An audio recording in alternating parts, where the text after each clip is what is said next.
अस्सलाम वालेकुम गर्ल्स। एक अनदर इम्पॉर्टेंट टॉपिक है लुईस डॉट स्ट्रक्चर्स। मैंने यहाँ पे आपको 20 बताए हैं। कोशिश करूँगी कि मैं आपको ज़्यादा से ज़्यादा समझा दूँ। अब जैसे हमारे पास फर्स्ट है बेरिलियम क्लोराइड। ये हमारे पास एनुअल एग्जाम में आया 2017-18 में। बेरिलियम का एटॉमिक नंबर 4 होता है, उसका हमने इलेक्ट्रॉनिक कॉन्फ़िगरेशन लिख ली। तो number of electrons, valence electrons जो है वो इसमें कितने हैं? यहाँ पे वैलेंस इलेक्ट्रॉन 2 हैं, क्योंकि ये तो के शेल है ना, कम्प्लीटली फिल्ड। वैलेंस इलेक्ट्रॉन 2 हो गया, हमने यहाँ पे लिख लिया। क्लोरीन का एटॉमिक नंबर 17 है, उसके 7 इलेक्ट्रॉन्स वैलेंस शेल।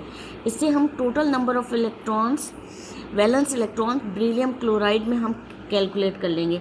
तो टू तो बेरिलियम के हो गए, 2 क्लोरीन है, 1 क्लोरीन का 7 है, तो 2 का हो जाएगा 14। तो 14 में से हमने 2 प्लस किया तो total number of valence electrons आ गए हमारे पास 16। ये हमें हर एक में कैलकुलेट करना है। तो ये एक स्ट्रक्चर लीजिए, उसको 2 मरतबा कीजिए, फिर इंशाल्लाह आपको आ जाएगा।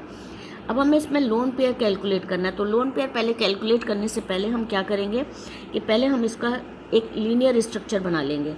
ठीक है, लीनियर स्ट्रक्चर एक लाइन के साथ, बस सिर्फ यूँ करके एक लाइन इधर डाली, इधर लाइन, और यहाँ क्लोरीन लिख दिया। सेंट्रल एटम जो है यहाँ पे बेरिलियम है।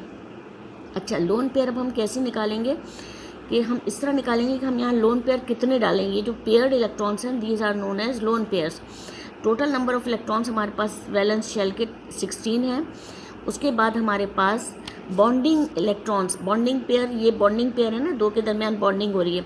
1 2 3 4 बॉन्डिंग इलेक्ट्रॉन्स हैं, तो वो हमने माइनस कर दिया। तो टोटल हमें कितने डालने हैं लोन पेयर्स? 12 डालने हैं।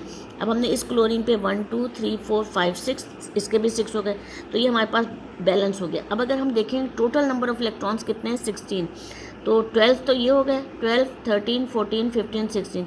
तो ये हमारे पास स्ट्रक्चर हो गया Lewis dot structure of beryllium chloride. अब उसके बाद हम आते हैं बोरॉन ट्राईफ्लोराइड पे। ये भी 2017-18 में आया। बोरॉन का आउटरमोस्ट शेल में 3 इलेक्ट्रॉन्स है, वैलेंस इलेक्ट्रॉन्स 3 हो गए। फ्लोरीन में 7 इलेक्ट्रॉन्स होते हैं, हेलोजेंस है। तो हमारे पास क्या हो गया? 3 इलेक्ट्रॉन्स बोरॉन के और 7 क्लोरीन के, और 3 क्लोरीन है यहाँ पे, सॉरी 3 फ्लोरीन है यहाँ पे। तो हमारे पास 3 से हमने इसको मल्टीप्लाई कर दिया, तो 7 3 ज़ा 21, 21 प्लस 3 24। अब अगर हमें स्ट्रक्चर ड्रॉ करना है तो हम बजाय सीधा स्ट्रक्चर ड्रॉ करने के इस तरह ट्राइंगुलर बना लेंगे। अब ट्राइंगुलर बनाने से क्या होगा? हमारे पास बॉन्डिंग इलेक्ट्रॉन्स कितने होंगे? 1 2 3 4 5 6। इसमें से 24 में से ये 6 माइनस कर दिया, तो लोन पेयर 18 आ गए।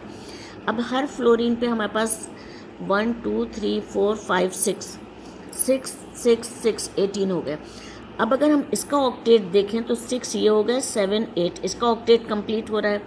इसी तरह हर फ्लोरीन का ऑक्टेट कंप्लीट होता है। बोरॉन का हम देख रहे हैं 1 2 3 4 5 6 टोटल। तो बोरॉन तो हमारे पास 3 ही बॉन्ड बनाता है, तो ये 6 भी इसका एनफ है, ये अपने एकोमोडेट कर सकता है 6 इलेक्ट्रॉन। तो ये बोरॉन ट्राईफ्लोराइड का स्ट्रक्चर इस तरह का होगा। उसके बाद हमारे पास अमोनिया का स्ट्रक्चर है। अमोनिया हमारे पास जो है वो 2016 में आई है। नाइट्रोजन का आउटरमोस्ट शेल में 5 इलेक्ट्रॉन्स है, वैलेंस इलेक्ट्रॉन 5 हो गए, हाइड्रोजन में 1 है।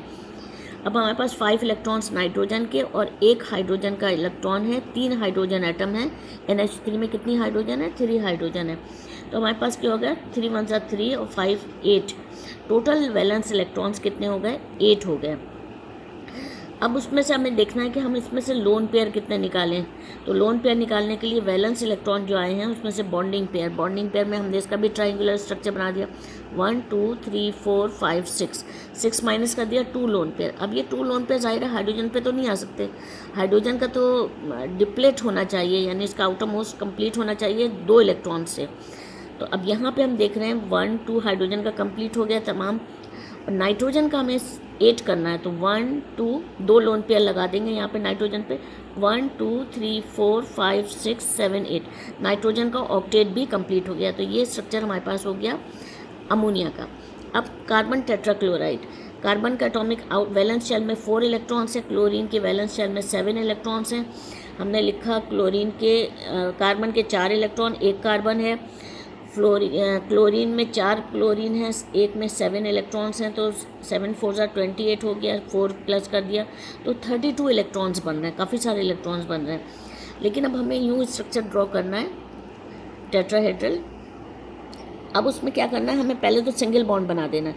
आपको पता है सिंगल बॉन्ड जो है वो 1 पेयर ऑफ इलेक्ट्रॉन से बनता है। तो यहाँ पे बॉन्डिंग पेयर कितने हो गए, 1 2 3 4 5 6 7 8। 32 में से हमने 8 निकाल दिया तो हमारे पास लोन पेयर कितने आ गए, 24। अब हमारे पास 4 क्लोरीन हैं, तो 1 2 3 4 5 6 8 में आ गए, 6 8 में आ गए, 18 हो गए। 18 19 20 21 22 23 20 नहीं सॉरी 6 और 6 12 18 और ये फिर 6 24। अब अगर आपको चेक करना है कि आपके total number of valence electrons 32 हो रहे हैं या नहीं, तो ये हमारे पास 1 2 3 4 5 6 7 8 9 10 11 12 13 14 15 16 17 18 19 20 21 22 23 24 25 26 27 28 29 30 31 32। तो ये हमारे पास टोटल कार्बन टेट्राक्लोराइड में टोटल नंबर ऑफ इलेक्ट्रॉन्स कितने हैं, 32 इलेक्ट्रॉन्स। ठीक है, ये हमारे पास इसका डॉट स्ट्रक्चर हो गया। फिर हम आते हैं फॉर्मल्डिहाइड। फॉर्मल्डिहाइड में कार्बन जो है वो हमारे पास जो मोस्ट इलेक्ट्रोनेगेटिव एलिमेंट होगा वो हमारे पास होगा सेंट्रल एटम। तो कार्बन सेंट्रल एटम है, ऑक्सीजन नहीं होगा। तो कार्बन हमारे पास इसमें वैलेंस शेल में 4 इलेक्ट्रॉन्स हैं, ऑक्सीजन में 6 इलेक्ट्रॉन्स हैं। हमने इस तरह निकाल के 2 हाइड्रोजन है तो 2 हो गया, कार्बन में 4 इलेक्ट्रॉन्स हैं, फिर उसके बाद ऑक्सीजन के 6 इलेक्ट्रॉन्स, तो हमारे पास टोटल नंबर ऑफ इलेक्ट्रॉन्स बन गए 12। अब हमने इस तरह इसका स्ट्रक्चर ड्रॉ कर लिया। अब हमने 12 में से इसमें हम देख रहे हैं बॉन्डिंग पेयर में कितने 1 2 3 4 5 6 इलेक्ट्रॉन्स माइनस कर दिए तो लोन पेयर कितने आ गए, 6 आ गए। 1 2 3 4 5 6 हमने वो लगा दिया। अब हमें देखना है कि 12 हो रहे हैं यानी 6 7 8 9 10 11 12, ये कार्बन को नहीं निकालेंगे अभी। ठीक है, अब अगर हम इनका ऑक्टेट देखें तो इसका तो डुप्लेट देखा जाएगा कि 2 इलेक्ट्रॉन आनी चाहिए, मैक्सिमम कैपेसिटी 2 इलेक्ट्रॉन, तो 1 और 2 पूरे हो रहे हैं। ऑक्सीजन में 1 2 3 4 5 6 7 8 इसका ऑक्टेट कंप्लीट हो रहा है। कार्बन का अगर हम देखें 1 2 3 4 5 6 7 इसका ऑक्टेट कंप्लीट नहीं हो रहा, यानी ये नॉट फुलफिल हो रहा है, ऑक्टेट नॉट फुलफिल। अब हम क्या करेंगे, यहाँ से डबल बॉन्ड जो है वो यहाँ आ जाएगा। अब हम अगर कार्बन का काउंट करें 1 2 3 4 5 6 7 8 इसका ऑक्टेट कंप्लीट हो रहा है। ऑक्सीजन का ऑक्टेट देखें 1 2 3 4 5 6 7 8 इसका भी ऑक्टेट कंप्लीट हो रहा है। इन दोनों को हमें डुप्लेट देखना पड़ेगा। अब यहाँ पे इसी पेज पे हम लास्ट देख रहे हैं हाइड्रोजन साइनाइड। हाइड्रोजन साइनाइड में हमारे पास सेंट्रल एटम कार्बन होगा, नॉट नाइट्रोजन। अच्छा, उसके बाद हमारे पास ऑक्सीजन में हम देख रहे हैं, कार्बन में देख रहे हैं कि outermost shell contains 4 electrons, तो वैलेंस शेल में 4 इलेक्ट्रॉन्स हो गए। नाइट्रोजन में कितने हो गए, 5 इलेक्ट्रॉन्स हो गए। हाइड्रोजन के 1 4 कार्बन के और 5 नाइट्रोजन के, टोटल नंबर ऑफ इलेक्ट्रॉन्स बने वैलेंस इलेक्ट्रॉन्स हाइड्रोजन साइनाइड में 10। पहले हम इसका लीनियर स्ट्रक्चर ड्रॉ कर लेंगे। ठीक है, अब हमें देखना है कि हमें लोन पेयर कहाँ डालना है। तो टोटल वैलेंस इलेक्ट्रॉन्स 10 हो गए, बॉन्डिंग इलेक्ट्रॉन्स कितने 1 2 3 4, तो 4 माइनस कर दिया 6, 1 2 3 4 5 6। अब अगर हम देखें तो ये नाइट्रोजन में 3 लोन पेयर तो होते ही नहीं है, तो ये क्या करेगा, अपना एक लोन पेयर जो है वो पहले यहाँ पे इसको दे देगा, क्योंकि कार्बन की वैलेंसी फुलफिल नहीं हो रही। अब यहाँ पे हमारे पास नाइट्रोजन के 1 2 3 4 5 6, फिर भी इसमें 2 की कमी है, तो यहाँ नाइट्रोजन से यहाँ 2 इलेक्ट्रॉन आ जाएंगे, कार्बन और नाइट्रोजन के दरमियान ट्रिपल बॉन्ड बन जाएगा। इसकी अगर हम ऑक्टेट चेक करें तो 1 2 3 4 5 6 7 8 इसका ऑक्टेट कंप्लीट हो रहा है। कार्बन का ऑक्टेट देखें तो 1 2 3 4 5 6 7 8 इसका भी कंप्लीट हो रहा है। इसका हमें डुप्लेट देखना है कि 2 इलेक्ट्रॉन्स होने चाहिए, वो फुलफिल्ड है। तो ये लुईस डॉट स्ट्रक्चर है हाइड्रोजन साइनाइड का। इसके बाद हम नेक्स्ट वीडियो पे आएंगे। Thank you very